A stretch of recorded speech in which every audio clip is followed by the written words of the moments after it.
All right, everybody, welcome to the Yeah We Know podcast, part of the Morgan You Know podcasting network. You're in the ring with Jimmy Ann, the Podfather. Rod, are you ready for Raw and SmackDown recaps this week? I certainly am, Jimmy. I am so dedicated that I'm doing a road game right now. I am not in the comforts of my normal Morgan You Know studios located in lovely downtown Mishawaka. I am at Dewart Lake here in Syracuse, Indiana, doing a road show, ready for some wrestling talk. Raw was not as advertised, I guess you could say, on Monday, but some would argue it might be for the better. Let's get right to the top, Rod. Nia Jax and Charlotte. What the hell happened? Well, see, I was going to lean on your vast wrestling knowledge a little bit more than mine here, because there were certain parts of that match where you could have convinced me that neither one of them knew exactly what was going to be going on. And there were certain parts of that match where you could have convinced me that Charlotte just was buying into how the crowd was sort of with them, I guess. I don't know, eating out of the palm of their hands. And I mean, it looked to me like Charlotte told Nia, hey, you got to just completely flatten me here. And Nia was like, really? And then just did it. That's what it looked like to me. What do you think? No, they were pissed at each other. There was a couple of botches, and when Charlotte gets mad in the ring, she goes to the slap. Okay, Kairi Sane, this is months and months and months ago. They had a tag team match, and Kairi Sane was actually concussed and wasn't in the right spot, and Charlotte got pissed and slapped her in the face, which, by the way, not a good thing to do with someone with a concussion. Right. And she got pissed, and you could see that she was pissed, and Nia said, oh, yeah, well, F you, and she punched her right in the face. Nia hurts people, Rod, and that's not good. This match was just ugly. Nia gets the win, though, which is huge, and that sets up a rematch this Monday on Raw tonight after you're hearing this for the championship. I don't know why they continue to push Nia, even though she's big. She's got a good look, but she is dangerous in the ring, dude. Not going to lie. But that's exactly why they push her, Jimmy. We talk all the time about how Vince wants big, beefy guys, right? I mean, everything we've talked about NXT over the past couple of weeks has led us to that they want to cut some of these smaller guys who have come up through the independent circles, and they want to work with the ex-athletes. And Nia Jax looks the part of an irresistible force, right? She looks like somebody that should absolutely dominate the women's division. So if we complain about the old man and his old ways, I'm not the least bit surprised that he showed up to Raw on Monday, tore up the card, and said Nia Jax is beating everybody's ass. Yeah, we did not get 3 of the matches that were advertised for Raw. None of them. We were close on one, but we did not get a bell to ring on that. Usually McMahon goes the other way with the females. Not going to, again, it's something that's happened in the past. But Nia is different, which I love different. Show a lot of different types of people. However, she's still green, and she's been wrestling for a long time. So who's that on, Jimmy? Is that on her, or is that on them for not just forcing her to do more of the training stuff? Who do you think is more to blame for the fact that she's still not good after all these years? Well, when you bring somebody up to the main roster, and obviously the last 18 months has been a little different, but you're on the road all the time, so you're not really getting those long matches, those long in-ring practice sessions at the Performance Center. So it's on both of them, really. When she's starting to hurt people and hurt people and hurt people, maybe you take her down again and just say, hey, you've got the look. You're not too bad on the mic, but you've got to improve. So we're going to throw you in the ring. We're going to put you with some of our veterans that we have, if we haven't gotten rid of them already, and really continue to get those reps in. It's all about reps. And the thing about WWE, Rod, is you're not getting the reps you need in 2 and 3 minute matches. Yeah, you're definitely not. You need a lot more time in the ring to hone your craft and hone your skill. Some people used to be wrestling 60, 70 matches a year, and that's, in the past few years. Before it was, you're on the road 200 days a year. Yeah, I was going to say that those dark matches, those house shows are when people got good, right? They weren't just putting money in the WWE's coffers. They were, making people improve as wrestlers. Exactly, and then we've gotten away from that a little bit on the main roster. Obviously, we're going to have a little bit more touring now, but it's still not enough. They need to have some better matches. Or here's another thing too. This happens a lot with when they bring somebody in, and we'll talk about NXT here. But when they bring somebody from the Indies, Triple H has always said this. They said, we have a playbook. And we're not going to bring somebody in and do their playbook. We're going to do our playbook. And I completely disagree with that, because if the Colts have a certain playbook, but then Patrick Mahomes comes in, they're going to change their playbook to do what Patrick Mahomes. Even with Carson Wentz, just use a real life example. Carson Wentz, they're going to use their playbook to go to his strengths. A good team would. Some coaches stay with their own playbook, and you see where they go. You know what I mean? Yeah, but couldn't I also flip that on you and say that the New England Patriots have sort of always kind of stuck to their guns, and it's certainly worked out for them over a long period of time? The Pittsburgh Steelers, you know what I mean? Like, I just think that your analogy is not wrong, but I just wonder if we should be looking to more of a sports analogy of more of a long-term success, right? Where almost it is a little bit of the structure and the organization and the mindset that helps make the stars, and not necessarily the stars themselves. I don't know, you know what I mean? It makes for the most interesting argument in wrestling, really, doesn't it, Jim? Did Vince It does. McMahon make guys like Stone Cold and The Rock, or were those guys destined to be what they were even without Vince McMahon? Well, collaborative effort there. Yeah, you have Brady and Belichick. Belichick and the Patriots were good for so many years because they had arguably the best quarterback in the history of the game playing with them. Vice versa, Brady had one of the best coaches in the game coaching him. So that's a little give and take, but right now they don't have that. They have the best mind in wrestling history, no doubt about it. But they don't have that other person. They don't have those pieces to put together. So it's almost a little bit of like let's stay with the NBA here for just a little bit longer, Yeah. Jim, because I love me the NBA, right? But it's a little bit of what they say with Michael Jordan, right? Is that they say Michael just doesn't have enough people around him who are willing to challenge Michael and be like, "Hey, Mike, this probably isn't actually the way." And so it sounds to me like you just think that's a little bit of what's going on at wrestling, right? We're not trying to put down Vince's knowledge. We understand that Vince did and made the WWE what it is today and wrestling what it is today. But a few more people saying, "Hey, Vince, maybe that's not a great idea," could benefit us here. Is that what I think you're saying, Jim? Yes, but those people usually aren't around very long. You have Kevin Dunn, you have Bruce Pritchard right now, who have, Kevin Dunn's been around Vince McMahon for 30 years. Bruce Pritchard has been in and out, but he's back again, getting more and more power. And it's kind of like the Riddle thing, Rod. Vince McMahon loves the Riddle thing. The only reason Riddle's getting pushed is because he thinks it's funny. That's it. There's no other reason. So he doesn't even see that he's a good wrestler and the guy can actually go in the ring. That doesn't matter to Vince at all. I mean, obviously, I think it matters a little bit to him, but he likes to laugh, Vince McMahon. He does. So. Well, hey, listen, the crowd's eating out of Riddle's hands right now. I mean, he's another one of the best parts of Raw. Let's not skip past that. Not at all. But again, now look, talking about going from one to another and changing your minds all the time. We were supposed to get Sheamus and Lashley. Well, guess what? That's out of the picture now.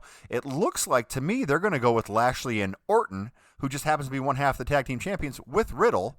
So that means that Lashley is going to have to go through Riddle again to get to Orton then at Extreme Rules, probably. Do you like the direction of going to the Lashley and Orton instead of the Lashley and Sheamus as we were supposed to have on Raw? Well, you're going to have to catch me up a little bit here, but Lashley absolutely obliterated Riddle pretty soon before I kind of started back on this wrestling sojourn, right? Like they had a thing where Lashley just absolutely eliminated him.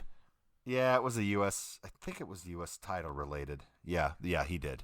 Yeah. So, I mean, but I guess what we could maybe say is at this point, if we get a Lashley-Riddle feud and Riddle stands toe-to-toe with Lashley, we're then supposed to take, Riddle more seriously than we did before. So perhaps you'd be gaining something just on Riddle's end in a feud with Lashley, even if it is a bit of rehashing. Does that make any sense? Yeah, maybe. I mean, I could see Orton doing something to cause a DQ or even to, a fluke win for Riddle over Lashley just to kind of get that going further and further. But I think really Orton is going to be the focus, and they're going to have Riddle kind of go in the back end of this a little bit. But we did, Rod, in Vince McMahon's defense, we did get a heck of a match between Priest, McIntyre, and Sheamus, where at the 21-minute, 29-second mark, give or take, Priest actually beat McIntyre, which I didn't see that coming at all. Me neither. I could not believe that wasn't a smosh ending. That wasn't a DQ. That wasn't a roll-up. That was nothing. That was Priest straight did his finisher on the 6'8 Scotsman in the ring, and then McIntyre shook his hand. That was amazing. Which means McIntyre's going to SmackDown because that's usually what happens there. I didn't know that. Darn it. That's a bummer. As if SmackDown needs somebody else with the talent of Drew McIntyre on it. Exactly. Riddle, we forgot to talk. Riddle and Orton did beat Lashley and MVP in the main event. A couple other small things, too. We had Demolition Cross beat Humberto Carrillo. Our guy Humberto Carrillo, let's just pour a little liquor out for that guy. Just continuously coming down to the ring to get smashed on Raw. Thank you, Humberto. And he's really, if you look at him when he first started, he's changed his body a lot. He's really improved, gotten a lot more lean, and he's got some great moves. But Vince does not like that type of person. He never has, never will. No, that guy just gets worked, man. Humberto Carrillo comes to the ring to get worked. That's what happens to that guy. Say what you want about Xavier Woods. Xavier Woods. I know you don't. You're not a huge fan of him, but he's good in the ring. AJ got AJ and him had a pretty good match together. Here's what I think about Xavier Woods. All right, we talk about Vince so much, and he's the theme through so much of this episode, and he's the theme through much of wrestling all the time. But he sees that Xavier Woods really, really loves up, up, down, down, and dressing up, and all the above, right? So I just think that Vince thinks to himself, how much is Xavier Woods actually dedicated to this? And so I think he doesn't throw a lot of opportunities his way. Perhaps. I mean, that could be it. And I don't blame Xavier because I think Xavier's being pretty smart about it and saying, hey, man, not a lot of opportunities are coming my way, so I got to make sure I have my next thing lined up when Vince decides he doesn't want to sign me to another contract, which I think Xavier sees is probably soon. The battle, Rod, that we could not wait for. Miz, Morrison, who's going to win? Almost won. I wanted to ask you about this. Do you think it was Vince who pulled Miz off? Like, do you think Vince was like, no, we're not doing this? And why do you think he would have done that? I think Miz had another obligation that he was going to go to, and it's one of those things that they don't care. And so Morrison turns face, he gets destroyed. You are where you are with Vince. Morrison's always going to be 2001 Vince Morrison. That's it. Doesn't matter. Yeah, that match made no sense. I was sorry to see my guy Johnny Drip Drip getting beat like that, and I was sorry to see him have to play that kind of a weird angle that, like, I got to prove I'm a man by fighting the biggest man. It just, none of it was good, Jim. But you don't really like much of Morrison, so we can move on. He's fine. No, I think he's great. It's just I know what's going to happen, so it's not worth my time. That sucks, but it's really not. That's true. Eva Marie and Doudrop was the closest match that we got to what was advertised. Doudrop just beats her up beforehand and raises her own hand. I could care less about this feud, even though I do like Doudrop. Yeah, but I think that's kind of the thing. I don't know that anybody really cares about Eva Marie, and it's just going to be interesting to see how much they keep trying to put her down our throats. But I want to go back real quick to shout out your guy Damian Priest, because I used to give him a little bit of guff on this pod when we first started, and that dude is hot right now, man. I mean, like, the two hottest wrestlers in WWE, you could argue the hottest wrestler on Raw is Riddle, yes, but the second hottest wrestler on Raw is probably Damian Priest. And he's someone they've brought up and done a good job with NXT. I don't know how. He's tall, decent on the mic. That has to be what it is, right? That has to be what it is. He is a little older, so that also kind of does play in his favor a little bit as well. Punishment Martinez, right? Wasn't that who he was on the Indies? I'm so proud of you. Good job. Raiders, Viking Raiders, they just destroyed Jinder, and that's fine. That is fine. I like the Viking Raiders. Oh, I like them. They need to do this with them all the time. Exactly. The Viking Raiders should be Raiders, just destroying people, and give me Jinder and Shanky and Veer, and those guys can get destroyed all the time, and I'm fine with it. I would like you to see a Shayna Baszler couple matches from NXT when she was the champion, the dominant champion that she was. You would see her in a different light. In the right match, she's good. They have just buried her in on because who did she fight? Who did she fight this week? Rhea. Oh, Rhea. Yeah, which you got to give it to Rhea. Yeah, well, Rhea's the best. Like, I love what they're doing with Rhea right now. You and I used to ask the question so often: is Rhea heel or is she babyface? And now they're making it completely clear that she's babyface, and I'm fine with it. Yeah, that's perfectly fine. So Raw overall, not what was advertised, but better than it has been. Best show in weeks. Best show they've had in weeks. Speaking about another show that is going to be new. Actually, you know what? Let's go to SmackDown. Speaking about another pretty decent show.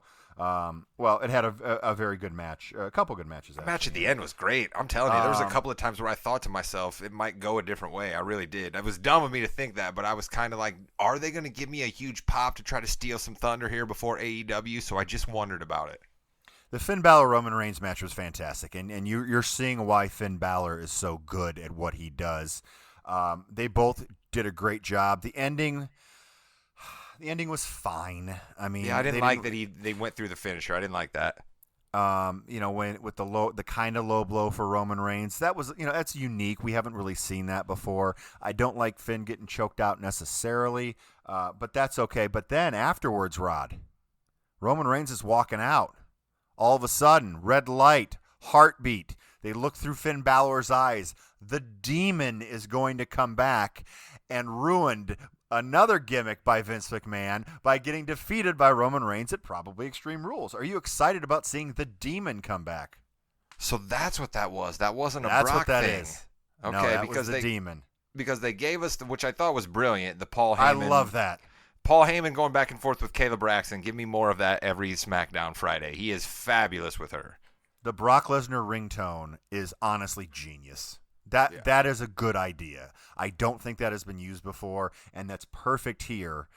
Just a little. I mean, it's not even subtle. It's a subtle way to do it, but then it slaps you in the face, saying, "Oh wait, why is Brock calling him?" But the Demon Rod is Finn Balor, in body paint essentially, and he comes out same entrance, but a little different, a little more smoke, a little more theatrics than he has.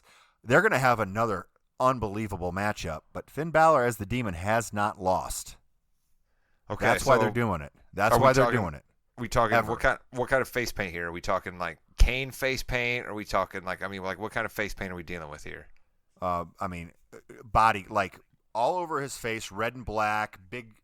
I mean, he's changed it sometimes over the years, kind of depending. But and then there's this big reptile serpent thing on his chest and back. I mean, he's full body paint. Does he do anything differently in the ring? Like, is he a bit more vicious? Like, is it like you don't want to see me as the Demon? Yeah, a little bit more vicious, a little bit more. Okay. Actually, it was kind of neat. At I believe SummerSlam a couple years ago, could have been Survivor Series, one of those. I think it was SummerSlam. He came back. It was supposed to be Finn Balor against Baron Corbin, and Corbin was in the ring. And then all of a sudden, the Demon's music hits, and people went nuts because everyone thought that Corbin was going to beat Balor, and they were gonna get pissed. But as soon as the Demon came out, he destroyed him in pretty quick fashion. So it'll be a really cool sight for you to see. I'm excited for you to see that. And then the Brock and Roman Reigns. They're still teasing it. I don't really care as much. But again, it's who's after Brock, because I don't think they're going to have Brock beat Roman Reigns. No, but they are setting up a huge show at Madison Square Garden, which you can't blame them for. I mean, we're getting Edge versus Seth Rollins. I mean, I don't care if that's no reason for it. Just give me that match again, right? Give me the contract signing between Bianca Belair and Becky Lynch, because I'm in on that gimmick as well. Becky Lynch just absolutely refusing to fight her and walking out of the ring is just great heel stuff right now. I'm for it. Yeah, we kind of forgot to mention that last week a little bit after we were done. We didn't even talk about the big Becky Lynch comeback on SmackDown. But, yeah, I think that's going to be a solid match. If you watch Becky, or if you follow Becky on Instagram, she's ready to go. She looks in great shape. I hope they actually give us what we wanted, and I think they're going to try to. Okay, but so let me ask you then this. Bianca's not going to take it right back from Becky, right? I mean, she's just not. That's not where we're headed, are we? No, I think this might be where Becky does do the she's kind of a heel, kind of, sort of, but the people still love her. This could be the big heel turn where we see something out of Becky that will make the people hate her. Because Bianca's getting better on the mic, right? I'm not crazy to think that, right? Like the last couple of weeks, she seems to hold her own a little bit better than earlier times. Exactly, yeah, and she's doing better. She's getting there. I think it's going to be a really solid matchup between the two of them. She's just so good, man. I'm pro Bianca Belair, right? Let's see her do more work. Let's see Rhea Ripley do more work. I can't believe I'm so pro the women's division these days, but that's just where I'm at. Oh, it is. It's speaking of the women's division. Hey, we got to see Toni Storm. That was crazy. So she's a big thing in NXT, right? She was more of a big thing in NXT UK, then went to NXT. She's been around for a little while and has been big on the indies for a long time. She debuted on SmackDown about a month ago now and hasn't been back, and now she's back saying hi to Dolph Ziggler. I was going to say, that can't be great for her, though, that her first burn was a little Dolph Ziggler time. That can't lead to many things. If you look at Dolph Ziggler's past with women, it hasn't gone very well on the main roster, let me tell you. But Dolph Ziggler was able to wrestle, what's that guy's name? Rick Boogs. In a matchup, and he was defeated by your boy, which is fine. I like that they're the Boogs gimmick right now is a thing, man. People are buying it, right? People are excited every time Rick Boogs comes to the ring. They want to see him wrestle. He's surprising people with his absolute power. Like the Rick Boogs thing is good. I'm sure that they're going to mess it up just as sure as you are, but I'm in on it now. And then we have Cesaro and Rollins, which you can never go wrong with. In that, Rollins gets DQ'd. Another really solid match between those two. Even though we've seen it a lot, we can continue to see it more. And listen, anytime you bring me smiling Cesaro to the ring to get worked by somebody, I'm fine with it, right? I'm fine with it. Like that guy, like nobody's as happy to come to the ring and get worked. Like we talked about our boy on Raw, right, who's always getting worked. He's not usually as happy as Cesaro is coming to the ring to know he's getting worked. Yeah, I'm going to get beat tonight. It's going to be fun. Speaking of which, Dominic got beat by Sami Zayn in a match that we had the week before. This time it wasn't a special guest. Like, I love Sami Zayn. Yeah, I know you do. And you've got me so ready, though, to be so disgusted anytime we see a repeat match. Like, I'm just instantly like, oh, Jimmy's got me so trained to be so disgusted for that. And it was just this week, like, I get the story they're trying to tell, but this week was so weak. Like, they had to wait extra beats to make it work out this week, and it just was a little weak. There was, and this is obviously kind of an anti-WWE thing, but there was a stat going around the internet where WWE had like 178 rematches on television in the past year, and AEW had like 30. Yeah. So that it's just something that to keep in mind. But again, another solid SmackDown. SmackDown, I think, is in its groove here. We have two very strong champions. We have Roman Reigns, who is strong. You want him to continue to be strong, but again, we need to figure out who is the one that's coming up that the people are going to get behind. And then same thing with Bobby Lashley, strong. Now, when he beats Orton, is Riddle that person that people can get behind? Is Riddle someone who might be able to go to the Rumble and maybe face him or win the Rumble? I don't know if they're quite there yet with him. If Riddle is not main eventing SummerSlam next year, the WWE's done something wrong.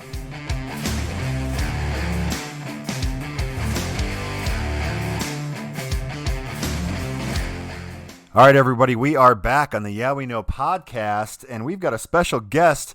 My cousin Bill went to SummerSlam this year. Bill, how you doing? I'm doing good. How about you?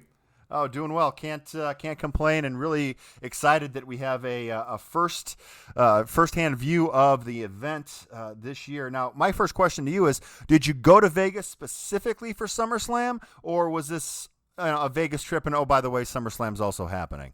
Yeah, so SummerSlam was the excuse to go. Gotcha. Okay. My best friend lives in Las Vegas. So every time I go out there, I got a free place to stay. And I was like, you know what? This is a perfect excuse to go see him. So, yeah. Is he also a wrestling fan? No, he is not. Oh, now, did he go with you? He did go with me. I paid for his ticket because I knew he wouldn't want to spend the money to go. Sure. But I think he had a good time. Well, I would hope so. So there's a lot to unpack about SummerSlam, and a lot of it's kind of behind the scenes because Allegiant Stadium in Vegas is still new. They haven't really had a huge event like this before, I don't think.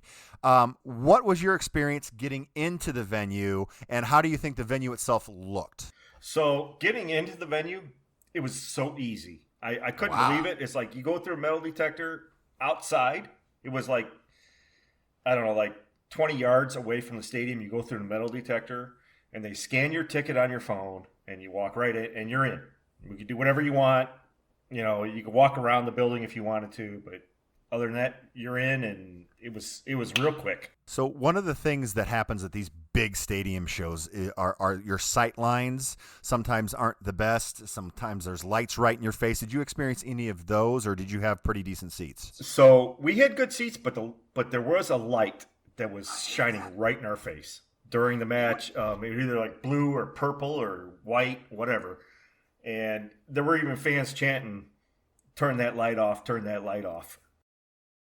You would think that after doing this for 50 years that they would kind of figure that out a little bit, but really it just shows you how much of a television program it is, and while the live audience is extremely important, it isn't the same. No. I mean, they're putting the event on for the people watching on TV, not the people there. So you live in Northwest Indiana here. So, we've obviously had a lot of, the events canceled for COVID and everything like that. I am assuming that this is the first event you've been at with 50,000 people since COVID happened. How did that feel to be back in that type of environment? To me, it was great. I don't know. To me, I don't wear a mask whenever I go out in public or what have you. I'm vaccinated, so I don't feel a need to wear a mask. But you had to wear one when you were there, and I had no problems with it. And the people around me had no problems with it. It was just a good time. Yeah, I went to an Indianapolis Indians game today that had 3,000 people at it or wherever it was. So I can just imagine kind of sitting there like, okay, well, this is happening. We're back to a lot of people now, and with big events sometimes come big issues. How is the cashless system? Do you agree with cashless now, Bill? No, I do not. We were talking and we said, I can't believe they don't have a backup system because if you don't know, the whole cashless system, it went down in Allegiant Stadium right around the first match of the evening. It went down. You could not buy any food. You could not buy any beer. But you know what was working? The WWE store. Oh, are you kidding me? Really? Because there were people like right next to me was a father with a young son. Okay. And he comes back with a WWE bag. I don't know what he bought his son, but he obviously bought him something. But I couldn't buy my beer. I couldn't buy my hot dog, whatever, So So you couldn't buy any food the entire night? The entire night, no. When we first got there, me and my buddy, we both bought like a 24-ounce beer. Okay, for $35 a piece. Yeah, probably. And, it was... That was the only beer we had the entire night. That's a long show to go without drinking food. Yeah. That's like a 4.5-hour show. So what did they do with the food? I mean, I heard they were giving it away at some time at point, and then they just closed everything. Yeah, they closed everything. They were giving away. I don't know if they were giving away free food. I know they were giving away free pop. Like I got a free Sprite. Okay. But yeah, it was. People were not happy. And then if you remember, they did the whole Miz segment with Xavier Woods, and they were saying, "Oh, this place is so dry." Uh-huh. And we're all thinking like, okay, they're making fun of the fact that no one can drink. Yeah, so you really wanted to be squirted. You wanted to be squirted with that so you could like drink some water? It was something that was set up, Sure. It was in the script. They were going to say, "Oh, we're in the desert, so we're dry," but everyone was thinking, "No, we're dry because we can't have any beer." That's horrible. Was there any issues with the bathrooms too? I saw some reports. Did you see any of that? Yeah, there was. We went to go use the washroom. Like it was early in the event, and yeah, some toilets had overflowed. Oh, so you can't drink, you can't eat, you can't go to the bathroom, and you have to sit in your seat for 4.5 hours with a mask on. There you go. At least they put on a good show. All right, well, and let's get to that show. So now, just for our listeners here, so our listeners, and I like to go over this stuff because a lot of them don't really watch wrestling. They like the show and they like us or whatever. But have you been to a live event before? Yes, I've been to a few. It's been a long time. So compare this to the other events. What was your favorite part about watching the show itself? So to me, the entrances were so much better than any other event I've been to. It was just I don't know. I just really got into the entrances. So, and that's interesting because they could not use pyro for any of the entrances. So even with the music and the smoke effects, I know Goldberg. I think Goldberg thought his pyro was supposed to go off still because he just stood there for like 10 minutes. No, he stood there for like a good 2 minutes waiting after the smoke. Yeah. So I guess the entrances really do help. They get the crowd involved. Let's go right to two of the biggest ones. All right. So the Sasha Banks Bianca Belair fiasco. Basically, Sasha couldn't be at the show. We don't know the reason, but we kind of know the reason, but we don't know the reason. So then Carmella comes out. When Carmella came out, were you someone who thought that this was actually what they're going to do, or did you think something bigger was coming? So I was hoping something bigger was coming, but in the back of my mind, I was like, oh, maybe they got nothing, and they just had to throw Carmella out there. And we were booing pretty heavily when Carmella came out there. Me, I kind of like Carmella. I like her, the way she looks. You know what I mean? Yep. Sure. She's the world's most beautiful woman. Exactly. And so I was like, all right, yeah, that's fine. But when Becky's music hit, man, that place just, that roof blew off. How cool is that? I mean, that must have been great. But then when she said, we're going to tear this place down, again, huge ovation. How did you like, and how did the people around you like the end of that match? It was so surprising that it ended so quick. And I know a lot of people have been saying, "Oh, how could you end that match so quick?" But when you really think about it, that was the way to do it. That was the only way to do that match. So, Okay. yeah. Do you think Becky then? I mean, Becky's kind of planting a little heel seeds here. You think she's going to go full heel, maybe at Extreme Rules, and really screw over Bianca? Yeah, 100%. Okay. Yeah. Okay. Like, the only thing that I think they had wrong in that match was I think it was Bianca, or it was Becky that extended the hand. Like, I'm going to shake your hand before the match. That should have been Bianca, because Bianca's like, "Oh, I'm here, and I'm happy-go-lucky, and I'm fighting the champ, the man." Sure. And then that's when Becky should have hit her. That's the only thing I think they should have done different in that whole matchup. All right, I like that.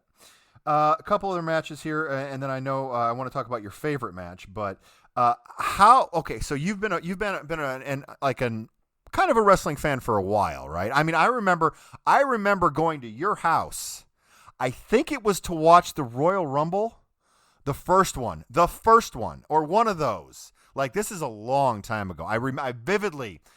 Yes, vividly. You walk down the first house you guys had, going down the steps a little bit into the living room. Yeah, I remember all that. So, we've been around the block a little bit here.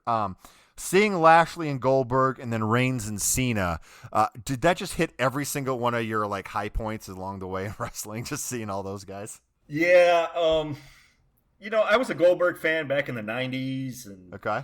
now he can go away as far as I'm concerned. You're not wrong. You're not wrong. A little old.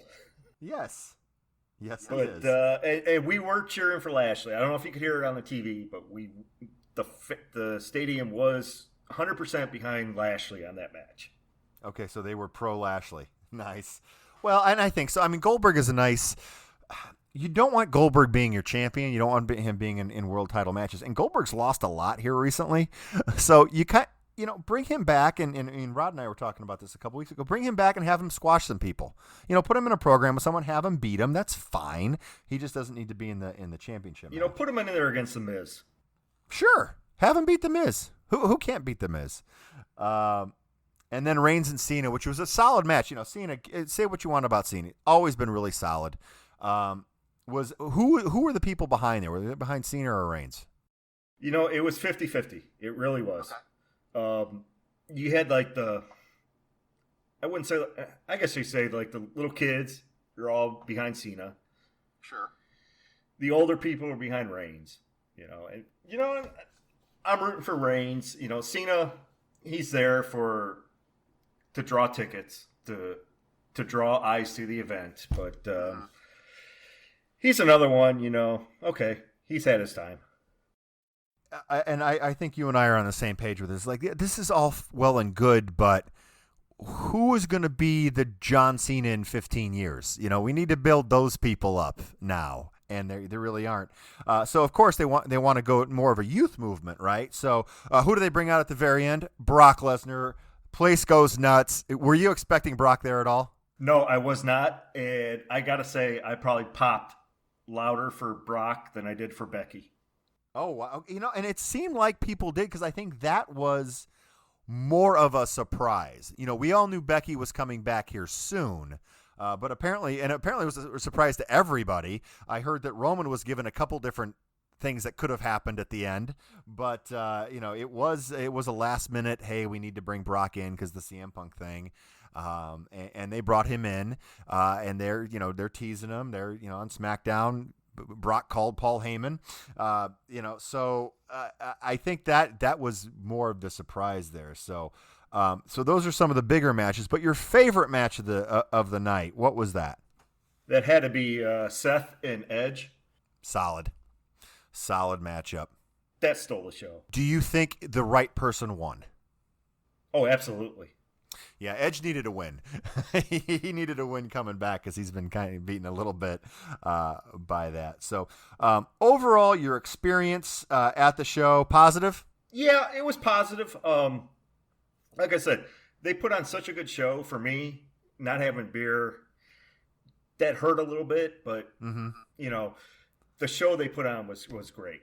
So that kind of made up for it for me. So what was your first meal after leaving the 4.5-hour event? So we went and got a pizza. Okay.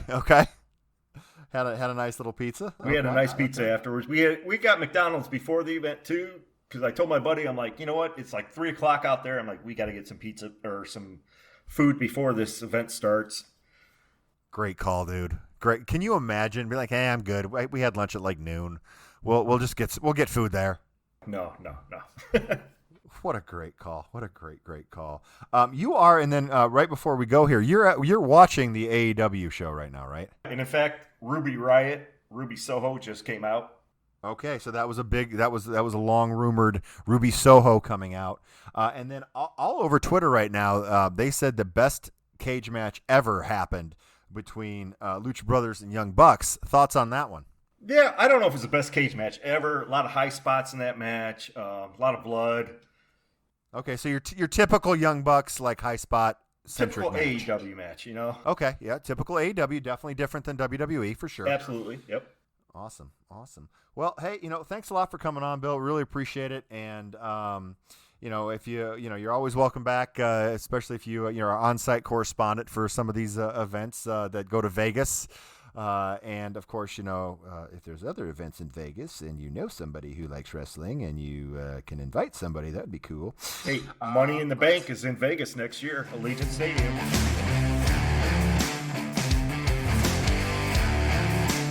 And finally, speaking about the WWE doing something wrong, which I know you and I think differ on this, NXT, brand new. We have a new logo. We have a nice hype video that shows a little bit different arena. A lot of vibrant colors. But the huge thing is, it looks like Triple H is kind of on the outs of the big storylines. Vince McMahon, Bruce Pritchard in on the big storylines. Rod, tell me why this is a good idea to take two people that don't have time to do anything and give them more things to do, and remove someone who has done a terrific job over the past many, many years out of that position. Tell me why. It convinced me, Rod. This is you. My question to you. Convince me why this is a good idea, because I don't think it is. All right, everybody, pull up a chair here for a second, all right? And just listen as I spin you a little yarn here, all right? I got to get the fire ready. Wait a second. Exactly. It's all well and good for us to sit here and complain about how busy Vince McMahon is and how old and out of touch he is and how cool and how hyped we get about NXT storylines and how awesome the wrestling is and all the above, okay? But all of us listening to this podcast right now and those of us on this podcast are smart enough to know that the WWE's bread is buttered by the WWE, okay? The pay-per-views they have that are WWE branded, the SmackDown shows on Friday night on Fox, the USA contract for 3 hours on Monday nights. This is where the WWE makes its real money. These are its real stars. These are the reason that anyone pays attention to it. So as much as all of us hardcore wrestling fans want to sit here and say that it's great for NXT to be edgy and different and creating new stars, it makes more sense for the developmental league to the WWE to have the man who oversees all of the WWE pay a little bit more attention. So Vince McMahon now has his name attached as executive producer. Hopefully he will be paying a bit more attention to the people in NXT who are then going to populate his roster and will have a better idea of how to integrate them into it. Now I know that's a pipe dream, Jimmy, but that's what I would lay out to you. I think that is a perfect summation of why this is a good idea. And I'll tell you why it's a perfect summation of why it's also a bad idea. Because I think Vince McMahon, it's going to bring down NXT to such a degree that when you bring someone up to the main roster, I don't think it'll have the effect as it has in the past. I don't see the cohesive storylines, which last little bit NXT has been here and there, but I want to see cohesiveness, and we're not going to see that. I also fear that as soon as somebody does one good thing in NXT, they're going to be brought up because this man is paying more attention, but they may not be ready to be brought up yet. There's some people on the main roster that should have been in NXT longer, but that is that's a good point, Rod. Though you do bring up a good point where he at least knows who they are now. I mean, obviously he knew who they are, but now he's seeing them more often and kind of has a feel for it. Hopefully, right? Yeah, you would hope, because with the Karrion Kross, you can see right now He did not have the feel for it. He has no clue how to bring him up, and everything that was good about him in NXT was taken away, and this is what we have now. People just don't care. Oh, I mean, it's a stone cold silent arena when that dude takes the squared circle, my friend. It is eerie. They just don't care. That's the thing, Rod. It's not even so. There's go away heat. This is just go away. Period. There's no heat involved. There's no people aren't really caring about him because he hasn't done anything. He doesn't have that. He's okay in the ring, and all of his entrance and all the mystery and everything was taken away from him. Yeah, it's falling flat. People don't care. He's still trying hard to be all intense and scary, and people just aren't buying, and he's fighting people that nobody cares about, and it's not going well for Karrion Kross on the Raw roster right now. It isn't, and that's a shame. It really is. But it speaks to what you say about NXT, right? I mean, if Karrion Kross, our most recent example of what's going to be between the symbiosis between NXT and WWE, our most recent example is not a glowing one. So, Jimmy, you're probably right. Yeah, I don't know, dude. Well, that's what we say to ourselves so often when we do these shows, isn't it, Jimmy? We love chopping it up. We love watching wrestling every week. We love getting up to that high of, like, what are they going to give us? And then ultimately we end up being, like I saw somebody the other day, who gets more pissed off in the world than wrestling fans at wrestling? Nobody. Wrestling fans are the most pissed off at wrestling. They really are, except for your AEW, which they've got All Out going on as we speak. And apparently, Rod, we need to watch the Young Bucks versus Lucha Brothers steel cage match. It was just said it might have been the best cage match of all time. Really? Now let me ask you this: is there a way that we will be able to get a way of said replay of it without having to pay for it? Legally, I don't know. I don't know. So then, basically, all we're gonna have to do is they'll just recap everything for us on Wednesday night. Then I think so. Yeah. Which let's get a couple predictions out there real quick, then, right, Jimmy? Come on, Punk's got to lose, right? I mean, Punk can't. No, are you kidding me? He's got to lose. WWE. This is not WWE. CM Punk will defeat Darby Allin, which I think is interesting because the main event is Christian Cage and Kenny Omega. That's going on last. So your Punk and Darby Allin, the match that everyone's waiting for, is going on before that. This could be like a Hulk Hogan, Rock, Jericho, and Triple H thing where the Hulk Hogan and Rock went on before, and everyone just was exhausted after that and didn't give the Jericho Triple H match its just due at the end. They were just tired. But you would really have CM Punk lose in his debut. The guy hasn't wrestled in AEW. 7 years, man. Darby Allin's been smoking people. You're just going to have CM Punk come back, hasn't wrestled anybody in 7 years, and take out like one of your hottest dudes who you got linked up with Sting? No way, man. He's got to lose, Jimmy. I think Darby Allin is going to kill himself tonight and do everything he can, and he will be a bigger star after this is over by losing than he is now. Nah, Punk's got to lose and then turn heel. He's got to lose and turn heel quickly. They can't continue to sustain this Punk coming down to the ring and talking like a babyface. They can't sustain it, Jimmy. He's got to turn heel, and he's got to lose to be able to do it. Like, he's got to start a losing streak and turn heel. All right, Vince. Well, we'll see what happens. I don't Listen, think that I make will no happen. bones about being an old man disciple. I make no bones about that on here, all right? You know way more about the Bullet Brothers and the Japan circles and all the stuff going on in AEW than I do. I'm trying to catch up on AEW. The Bullet Brothers. Bullet Boys, whatever. The Bullet Tag? Club. What Bullet The Club. Bullet There Club, you go. the Young Bucks. Is Bryan Danielson going to come out at all during the show? Now, we have not. I think the women's battle royal, where it looks like Ruby Riott might be coming out for that. But we haven't seen any of the show. Is Bryan Danielson going to come out? Are they going to tease him? What's going to happen? I don't know that you got to pop Bryan Danielson on the same night that you're having CM Punk fight his first match in 7 years, do you? I mean, they've been doing a pretty good job recently of spacing enough of their big pops out. You know what I mean? So yeah, you could save that for Wednesday for sure. Yeah, I don't think he comes out tonight, personally. I don't. Okay. I think the CM Punk match is all you need, especially when he loses. It's going to be huge news. I think there might be a teaser for Wednesday for him coming in. All right. Well, I'll be looking forward to checking in on Wednesday. I must admit, I skimmed through the AEW programs a bit more than I skimmed through the WWE programs, but I record them and I watch them. I'm all in on this wrestling sojourn, Jim. I'm watching as much as I can. And I appreciate you tremendously. What do we got coming up on Balls and Brew? Are we going to talk about Notre Dame maybe losing to Florida State tonight? Yeah. I think we might have to mention that. But you know that I don't do as much college football talk as So we'll probably just be diving in all on week one, letting our guy, the superstar, the handicapper, Josh Williams, the man who you basically just have to crank up and let go once you turn mics on the podcast.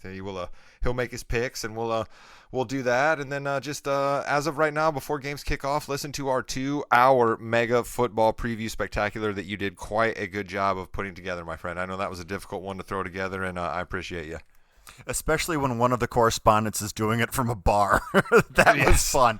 That was interesting. But one thing I do want to say about Williams, and I'm not saying this because he's a close personal longtime friend of mine or anything, but I learned so much when he speaks. It's like, how did you even know to look for that information, let alone give the information to people? It really does. He's got a lot of great nuggets for us. Oh man, his breakdown of somebody's schedule and just our preview episode of why he didn't want to pick them for this many wins because from this week to this week they play the best rated pass defenses that the NFL's seen in a decade. Like, he just dropped that out of nowhere. I mean, he's got that stuff in his back pocket at all times. Well, it's going to be a fantastic week for the Morgan You Know Podcast Network as always. Big week, week one of the NFL, like Rod said. If you'd like to contact us, it's at YowieKnowPod, YowieKnowPod@gmail.com. Yes, tell us who you think should have gotten over in this match. Even if it already happened, tell us who you think should have gotten over in this match. Tell everybody that Jimmy was dead wrong for saying that CM Punk should have won this match. You've been listening to the Yeah We Know Podcast. You're in the ring with Jimmy and the Podfather. I'm Jimmy. And I'm Rod. And I promise you, I'm getting so close to being Hot Rod that you want to be listening to this podcast the moment that it happens.